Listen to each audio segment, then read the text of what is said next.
Hi there, welcome to the channel, or welcome back to the channel. My name's AJ Mahari, and I've been online for 29 years, and I work with clients from all around the world, and I have 34 years experience working with clients, helping them to heal. I work with people with BPD, I work with people with NPD, I work with people with codependency who've been in a relationship with a borderline or a narcissist or a series of relationships.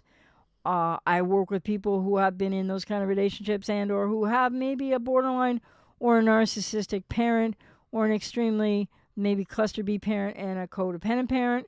But that's not always the reason that people develop codependency in childhood, which codependency, I've seen many saying out there, well, it's not a mental illness, but it is a formidable mental health challenge, and it leaves you not really knowing, having this healthy or functional relationship to and with yourself.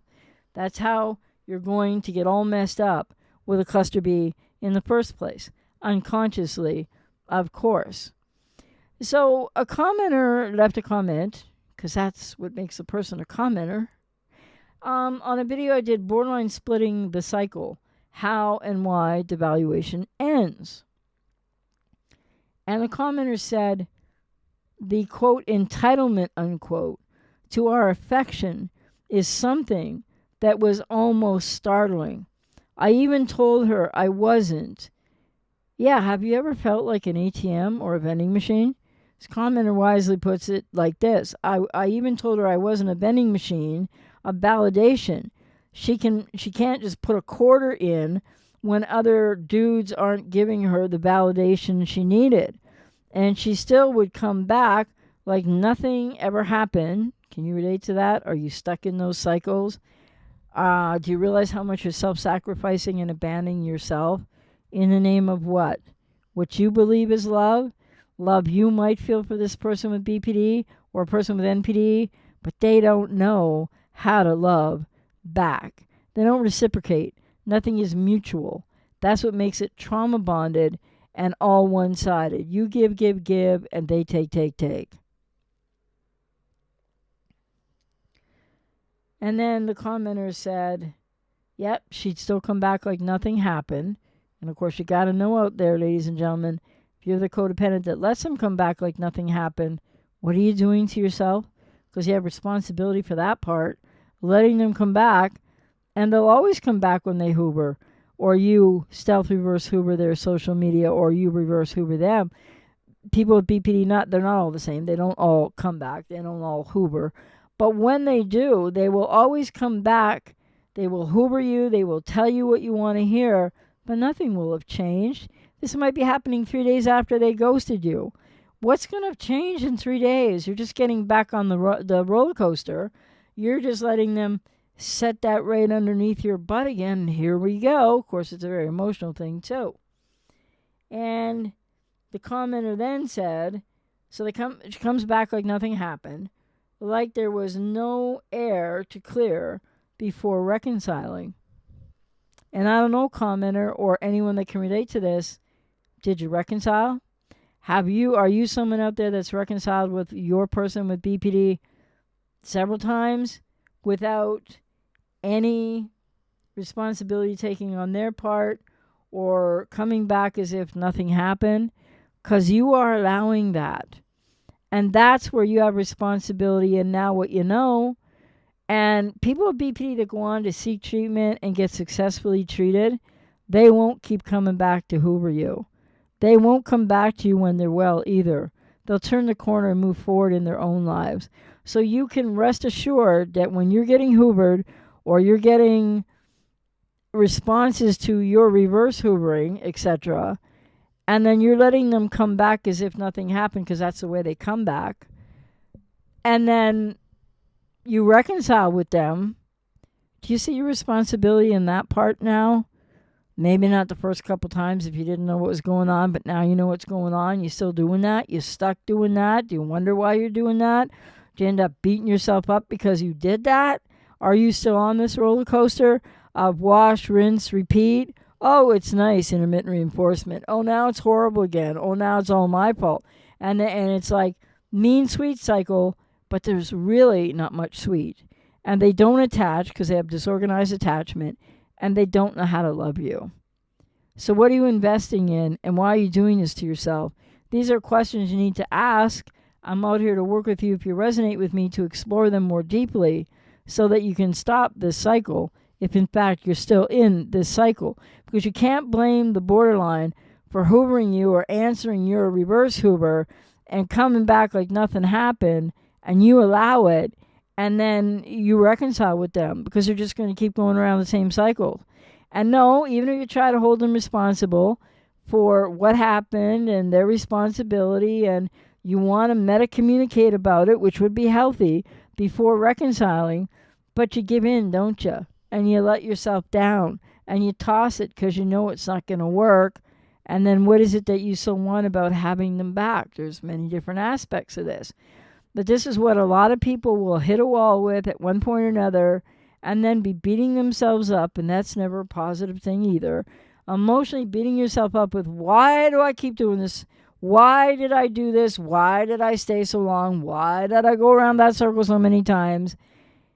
And maybe you're not there yet, but that's coming to your psyche, to your emotions, to your reality sooner than later. And what are you going to do about it? And I know it's a very painful, feeling like an impossible situation, but that's when you need to get off the roller coaster of the borderline.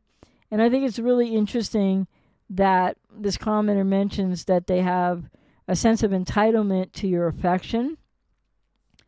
I'm not going to say that that's not true for many with BPD, but once you know that they seem to have a sense of entitlement to your affection, like you're an ATM or a vending machine, a validation after they monkey branch and they betray you and they cheat on you and they come back and well, what are you doing to yourself? And surely you must know somewhere inside, people aren't always consciously aware of this, because you want that person back because you're still thinking they're who you thought they were. And who are you loving when you're loving a borderline? Who's doing all of this, coming and going and taking no responsibility, and you're taking them back, and no discussion that works and no responsibility taken on their part, and then you reconcile. That's not all their fault, You have some responsibility in that part of the cycle. And why? Why can't you get off the roller coaster? And I'm not meaning to imply it's easy. It's not. But there are your reasons of why you're invested in this and you're stuck, even though you know it's not working, and you keep getting more and more hurt, and you're losing yourself more and more because you are effectively trying to be that all giving, all caring, give. Well, they take. You are their bank account. You are their vending machine. You are their ATM. And like with a real bank account, like an actual bank account, you can't just go and withdraw and go and withdraw and go and withdraw and never deposit, because guess what?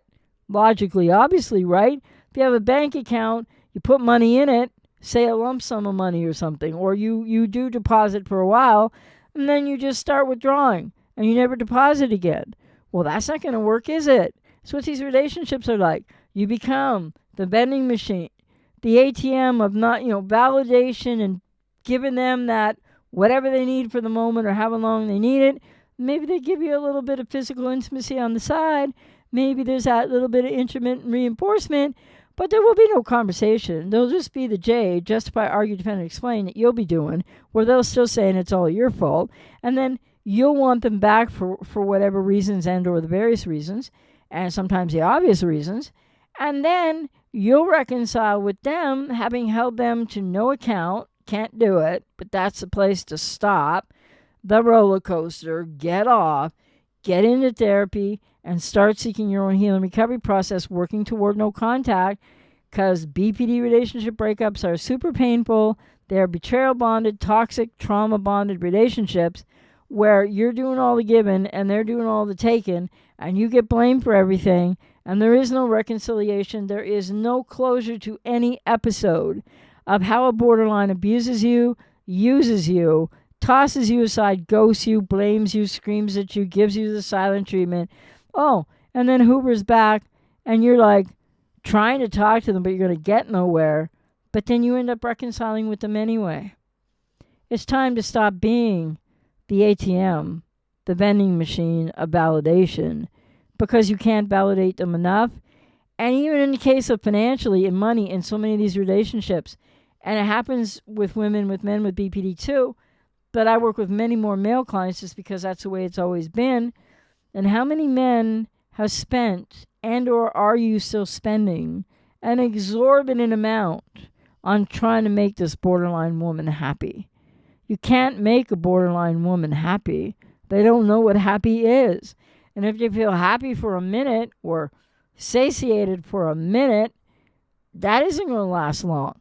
So you really got to ask yourself, and you might not know the answer. I'm out here to help you find that answer and help you heal and stop this roller coaster of you being an ATM vending machine of whatever, because there's something still that hooks you back into the hope again, the intermittent reinforcement again, and then you're going to fall off the roller coaster again. Then you're going to try to climb back on, but they're going to keep coming back without any accountability, without any closure to any episode.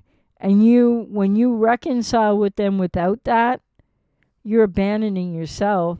You're putting everything about them ahead of you, and you might be feeling like you need them, like this is the person for you, and how would you live without them? A lot of people are feeling that way. But it's only when you fall off that roller coaster again, they ghost, discard, whatever again, the cycle goes around and around, that you break that cycle, that you reach out for help, you get into a process. It's very painful, it's difficult. I'm not trying to make it sound easy, but if you want to work with me and you resonate with me, I meet people where they are. Nobody has to account to me for if you go back, if you do it again. I have many clients I'm working with that they won't get to no contact the first time. There's contact, there's conversations about texts and Hoovers and reverse Hoovers, and they come and they go, and I don't judge people. I'm just here to really help you to get off the roller coaster and to stop being the ATM vending machine of everything that you think you can give them, but it doesn't last long. And then the whole thing spins again, and you wonder why you're losing yourself, and you wonder why you're in agony. This is not sustainable. And they're going to repeat in the repetition compulsion cycles whatever they can repeat, as long as they can repeat it with who's ever going to still put up with it and still engage it.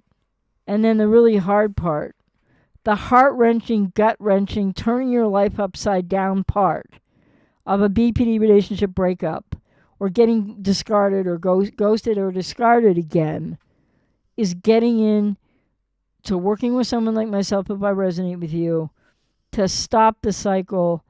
And yes, it's painful. And the rumination and the beginnings of trying to be without that person. Many people feel addicted to the person. It's not always addiction, but some people have love addiction. There can be more going on than codependency. It can involve limerence. But the bottom line is, as this as this commenter said about feeling like a vending machine, you can't be, but that's what you are to a borderline, an ATM and a vending machine. And you're not able to deposit to that account anymore. Really, you're trying, but you got nothing left to give. And as far as the vending machine thing goes, you're getting emptied out really, really quickly. You're losing yourself. Your world is turning upside down. Maybe people who really love and care about you, family and or friends, keeps hearing you complain about this person and what you're going through, and understandably, but they don't get it, and they shut you down, and you feel more isolated and more lost, or like you lose friends or people in your life. This happens to many clients I've spoken to, and maybe it's redeemable and fixable down the road, but people don't understand why you don't just walk away. People don't understand why you don't just stop letting somebody treat you like you're letting the borderline treat you. Because it's about codependency and or some other issues for people, and it's a trauma bond, and you can't just stop it. And a lot of people who've never been through it don't understand it. But you know what? You deserve to stop being the ATM vending machine everything the borderline wants until it's not good enough anymore and they go elsewhere and then they come back for more. What are you doing to yourself? You deserve so much better. It is so painful and you feel so lost and like you can't live without this person. But you can learn how to do that. And you can heal and you can get in touch with yourself and come to know yourself much better. And then you'll be able to answer the questions that many are asking of themselves. Why did I stay so long? Why did I let him or her do this to me? I don't even know who I am anymore. And I still want him back. What's wrong with me? These are things that clients say to me. It's not anything I'm saying to you. So if you resonate with this, I hope maybe now is your time. If you want to work with me, great. If you resonate with someone else you want to work, main thing is make sure they're an expert. A lot of people on this YouTube here, not a good investment. Bottom line, though, is you need to find someone that you resonate with that can work with you and help you, because your ATM capacity will empty and your vending machine capacity will empty, and they will still demand and demand and demand. And you wonder why you're feeling emptier, more lost to yourself. And the agony just grows, whether you're with them or not with them. And then that feels impossible. And what are you supposed to do with that? I'm out here to work with people to help you, to answer all those questions that people have themselves that they fire at me. I don't fire questions at clients. But the point is, these relationships are impossible and they don't work out. It's gut-wrenching. It's mind-blowing. But it's a cluster F, not only B. And you need to get off the roller coaster. You deserve to be able to heal, know yourself better, understand, and truly move on in a healthier fashion, as clients I work with do, so that you will never get on this roller coaster again. You do not deserve what you're going through. And you're going through it in the name of love, but there's no love there.